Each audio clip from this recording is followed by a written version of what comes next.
shepherd of Myddvai the Shepherd in the Black Mountains in Caermarthenshire lies the lake known as Myddvai. To the margin of this lake the shepherd of Myddvai once led his lambs, and lay there whilst they sought pasture. Suddenly, from the dark waters of the lake, he saw 3 maidens rise, shaking the bright drops from their hair and gliding to the shore. They wandered about amongst his flock. They had more than mortal beauty, and he was filled with love for her that came nearest to him.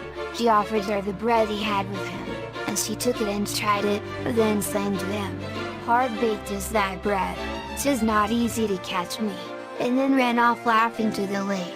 Next day he took with him bread not so well done, and watched for the maidens. When they came ashore he offered his bread as before, and the maiden tasted it and sang, "Unbaked is thy bread, I will not have thee," and again disappeared in the waves. The third time did the shepherd of Myddvai try to attract the maiden, and this time he offered her bread that he had found floating about near the shore. This pleased her, and she promised to become his wife if he were able to pick her out from among her sisters on the following day. When the time came the shepherd knew his love by the strap of her sandal. Then she told him she would be as good a wife to him as any earthly maiden could be unless he should strike her 3 times without cause. Of course he deemed that this could never be, and she, summoning from the lake 3 cows, 2 oxen, and a bull, as her marriage portion, was led homeward by him as his bride.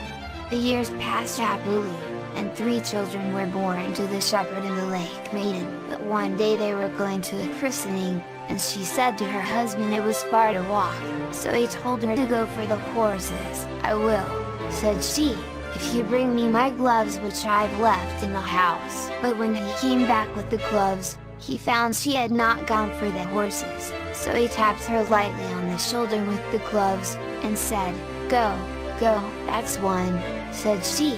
Another time they were at a wedding, when suddenly the lake maiden fell a sobbing and a weeping.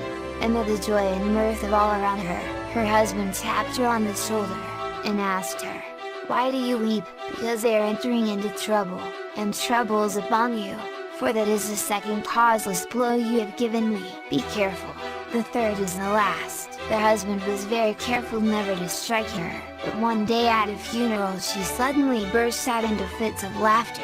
Her husband forgot, and touched her rather roughly on the shoulder, saying, "Is this a time for laughter?" "I laugh," she said, "because those that die go out of trouble, but your trouble has come, the last blow has been struck, our marriage is at an end, and so farewell."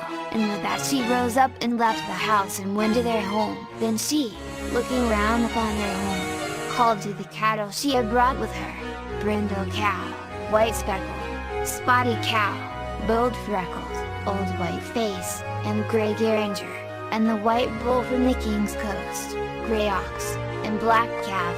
"Ah, ah, follow me home."